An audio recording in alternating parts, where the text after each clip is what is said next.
Capítulo 12. El Señor me dirigió la palabra: Hijo de hombre, vives en medio de un pueblo rebelde. Tienen ojos para ver, pero no ven. Tienen oídos para oír, pero no oyen. Son un pueblo rebelde. Por tanto, hijo de hombre, prepara tu equipaje, prepáralo para el exilio, y a plena luz del día, a la vista de todos, saldrás como quien va exiliado sin destino fijo. Tal vez así entiendan, aunque son un pueblo rebelde. Saca tu equipaje a plena luz del día, a la vista de todos, y al caer la tarde ponte en marcha, a la vista de todos, como quien va al exilio. También en presencia de todos, abre un agujero en el muro, y sal por ahí con tu equipaje. Al llegar la noche, mientras todos te estén viendo, ponte en marcha con el equipaje al hombro. Cúbrete la cara para que no puedas ver la tierra, porque de ti he hecho un presagio para el pueblo de Israel.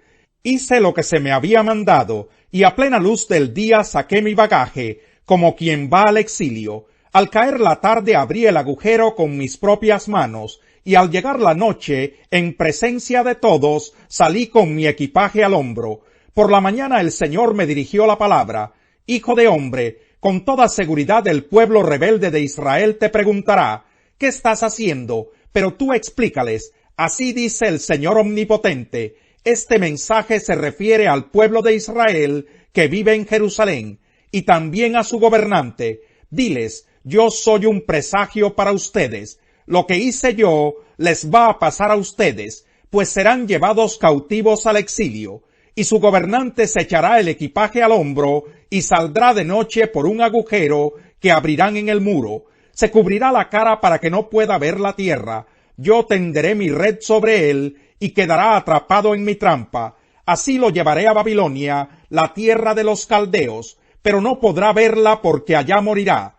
Dispersaré a los cuatro vientos a todos los que lo rodean, tanto a sus ayudantes como a todas sus tropas, y los perseguiré espada en mano. Entonces sabrán que yo soy el Señor. Cuando los haya dispersado y esparcido por las naciones, dejaré que unos pocos de ellos se escapen de la guerra, del hambre y de la peste, para que en las naciones por donde vayan den cuenta de sus prácticas repugnantes. Entonces sabrán que yo soy el Señor. El Señor me dirigió la palabra: Hijo de hombre, tiembla al comer tu pan, y llénate de espanto y miedo al beber tu agua. Adviértele a la gente del país que así dice el Señor Omnipotente acerca de los que habitan en Jerusalén y en la tierra de Israel. Con mucho miedo comerán su pan, y con gran angustia beberán su agua. Por la violencia de sus habitantes, la tierra será despojada de todo lo que hay en ella. Las ciudades habitadas serán arrasadas, y su país quedará en ruinas. Entonces sabrán ustedes que yo soy el Señor. El Señor me dirigió la palabra: Hijo de hombre, ¿qué quiere decir este refrán que se repite en la tierra de Israel? Se cumple el tiempo, pero no la visión. Por lo tanto, adviérteles que así dice el Señor Omnipotente: pondré fin a ese refrán, y ya no volverán a repetirlo en Israel. Y adviérteles también: ya vienen los días en que se cumplirán las visiones, pues ya no habrá visiones engañosas, ni predicciones que susciten falsas expectativas en el pueblo de Israel, porque yo el Señor hablaré, y lo que diga se cumplirá sin retraso.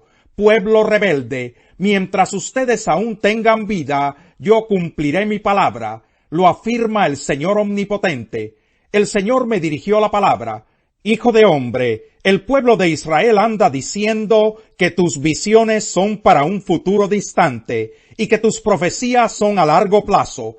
Por lo tanto, adviérteles que así dice el Señor Omnipotente: mis palabras se cumplirán sin retraso, yo cumpliré con lo que digo, lo afirma el Señor Omnipotente. Capítulo 13. El Señor me dirigió la palabra: Hijo de hombre, denuncia a los profetas de Israel que hacen vaticinio según sus propios delirios, y diles que escuchen la palabra del Señor. Así dice el Señor Omnipotente: ay de los profetas insensatos, que sin haber recibido ninguna visión, siguen su propia inspiración. Ay Israel, tus profetas son como chacales entre las ruinas, no han ocupado su lugar en las brechas, ni han reparado los muros del pueblo de Israel, para que en el día del Señor se mantenga firme en la batalla. Sus visiones son falsas y mentirosas sus adivinaciones. Dicen, lo afirma el Señor, pero el Señor no los ha enviado. Sin embargo, ellos esperan que se cumpla lo que profetizan. ¿Acaso no son falsas sus visiones y mentirosas sus adivinaciones cuando dicen, lo afirma el Señor, sin que yo haya hablado? Por tanto, así dice el Señor Omnipotente, a causa de sus palabras falsas y visiones mentirosas, aquí estoy contra ustedes, lo afirma el Señor Omnipotente. Levantaré mi mano contra los profetas, contra aquellos que tienen visiones falsas y ofrecen adivinaciones mentirosas. No participarán en la asamblea de mi pueblo, ni aparecerán sus nombres en los registros de los israelitas, ni entrarán en el país de Israel. Así sabrán ustedes que yo soy el Señor Omnipotente. Así es, en efecto, estos profetas han engañado a mi pueblo diciendo, todo anda bien, pero las cosas no andan bien. Construyen paredes endebles de hermosa fachada. Pues diles a esos constructores que sus fachadas se vendrán abajo con una lluvia torrencial, abundante granizo y viento huracanado. Y cuando la pared se haya caído, les preguntarán, ¿qué pasó con la hermosa fachada? Por tanto, así dice el Señor Omnipotente, en mi furia desataré un viento huracanado, en mi ira una lluvia torrencial, en mi furia granizo destructor. Echaré por los suelos la pared con su hermosa fachada, sus endebles cimientos quedarán al descubierto, y cuando caiga ustedes perecerán. Así sabrán que yo soy el Señor. Descargaré mi furia sobre esa pared y sobre los que hicieron su hermosa fachada. A ustedes les diré que ya no queda la pared, ni los que hicieron su hermosa fachada. Esos profetas de Israel que profetizaban acerca de Jerusalén y tenían visiones falsas y anunciaban que todo andaba bien, cuando en realidad era todo lo contrario, lo afirma el Señor Omnipotente. Y ahora tú, hijo de hombre, enfréntate a esas mujeres de tu pueblo que profetizan según sus propios delirios. Denúncialas, adviérteles que así dice el Señor Omnipotente, ay de las que hacen objetos de hechicería y sortilegios para atrapar a la gente. ¿Acaso creen que pueden atrapar la vida de mi pueblo y salvar su propio pellejo? Ustedes me han profanado delante de mi pueblo por un puñado de cebada y unas migajas de pan. Por las mentiras que dicen y que mi pueblo cree, se mata a los que no deberían morir y se deja con vida a los que no merecen vivir. Por tanto, así dice el Señor Omnipotente, estoy contra sus hechicerías, con las que ustedes atrapan a la gente como a pájaros, pero yo los liberaré de sus poderes mágicos y los dejaré volar. Rescataré a mi pueblo de esos sortilegios para que dejen de ser presa en sus manos. Así sabrán que yo soy el Señor, porque ustedes han descorazonado al justo con sus mentiras, sin que yo lo haya afligido. Han alentado al malvado para que no se convierta de su mala conducta y se salve. Por eso ya no volverán a tener visiones falsas ni a practicar la adivinación. Yo rescataré a mi pueblo del poder de ustedes y así sabrán que yo soy el Señor. Capítulo 14.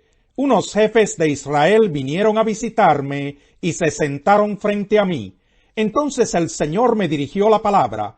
Hijo de hombre, estas personas han hecho de su corazón un altar de ídolos malolientes, y a su paso han colocado trampas que los hacen pecar. ¿Cómo voy a permitir que me consulten? Por tanto, habla con ellos y adviérteles que así dice el Señor Omnipotente. A todo israelita que haya hecho de su corazón un altar de ídolos malolientes, y que después de haber colocado a su paso trampas que lo hagan pecar, consulte al profeta, yo el Señor le responderé según la multitud de sus ídolos malolientes. Así cautivaré el corazón de los israelitas, que por causa de todos esos ídolos malolientes se hayan alejado de mí. Por tanto, adviértele al pueblo de Israel que así dice el Señor Omnipotente. Arrepiéntanse, apártense de una vez por todas de su idolatría y de toda práctica repugnante. Yo seré quien le responda a todo israelita o inmigrante que resida en Israel y que se haya alejado de mí, al que haya hecho de su corazón un altar de ídolos malolientes o haya colocado ante sí trampas que lo hayan hecho pecar, y luego haya acudido al profeta para consultarme, me enfrentaré a él y de él haré una señal de escarmiento y lo extirparé de mi pueblo. Así sabrán que yo soy el Señor. Si un profeta es seducido y pronuncia un mensaje, será porque yo el Señor lo he seducido. Así que levantaré mi mano contra él y lo haré pedazos en presencia de mi pueblo. Tanto el profeta como quien lo haya consultado cargarán con la misma culpa, para que el pueblo de Israel ya no se aparte de mí, ni vuelva a mancharse con sus pecados. Entonces ellos serán mi pueblo, y yo seré su Dios. Lo afirma el Señor Omnipotente. Capítulo 7. Este Melquisedec, rey de Salem y sacerdote del Dios Altísimo, salió al encuentro de Abraham, que regresaba de derrotar a los reyes, y lo bendijo. Abraham, a su vez, le dio la 10ª parte de todo. El nombre Melquisedec significa, en primer lugar, rey de justicia, y además, rey de Salem, esto es, rey de paz. No tiene padre, ni madre, ni genealogía, no tiene comienzo ni fin, pero a semejanza del Hijo de Dios, permanece como sacerdote para siempre. Consideren la grandeza de ese hombre, a quien nada menos que el patriarca Abraham dio la 10ª parte del botín. Ahora bien, los descendientes de Leví, que reciben el sacerdocio, tienen por ley el mandato de cobrar los diezmos del pueblo, es decir, de sus hermanos, aunque éstos también son descendientes de Abraham. En cambio, Melquisedec, que no era descendiente de Leví, recibió los diezmos de Abraham y bendijo al que tenía las promesas. Es indiscutible que la persona que bendice es superior a la que recibe la bendición. En el caso de los levitas, los diezmos los reciben hombres mortales. En el otro caso, los recibe Melquisedec, de quien se da testimonio de que vive. Hasta podría decirse que Leví, quien ahora recibe los diezmos, los pagó por medio de Abraham, ya que Leví estaba presente en su antepasado Abraham cuando Melquisedec le salió al encuentro. Si hubiera sido posible alcanzar la perfección mediante el sacerdocio levítico, pues bajo éste se le dio la ley al pueblo, ¿qué necesidad había de que más adelante surgiera otro sacerdote según el orden de Melquisedec y no según el de Aarón? Porque cuando cambia el sacerdocio, también tiene que cambiarse la ley. En efecto, Jesús, de quien se dicen estas cosas, era de otra tribu, de la cual nadie se ha dedicado al servicio del altar. Es evidente que nuestro Señor procedía de la tribu de Judá, respecto a la cual nada dijo Moisés con relación al sacerdocio. Y lo que hemos dicho resulta aún más evidente si a semejanza de Melquisedec surge otro sacerdote que ha llegado a serlo no conforme a un requisito legal respecto al linaje humano, sino conforme al poder de una vida indestructible, pues de él se da testimonio: tú eres sacerdote para siempre, según el orden de Melquisedec. Sacó a los israelitas cargados de oro y plata, y no hubo entre sus tribus nadie que tropezara. Los egipcios se alegraron de su partida, pues el miedo a los israelitas los dominaba. El Señor les dio sombra con una nube, y con fuego los alumbró de noche. Pidió el pueblo comida, y les envió codornices. Los sació con pan del cielo. Abrió la roca, y brotó agua que corrió por el desierto como un río. Ciertamente Dios se acordó de su santa promesa, la que hizo a su siervo Abraham. Sacó a su pueblo, a sus escogidos, en medio de gran alegría y de gritos jubilosos. Les entregó las tierras que poseían las naciones, heredaron el fruto del trabajo de otros pueblos, para que ellos observaran sus preceptos y pusieran en práctica sus leyes. Aleluya, alabado sea el Señor. Pesada es la piedra, pesada es la arena, pero más pesada es la ira del necio.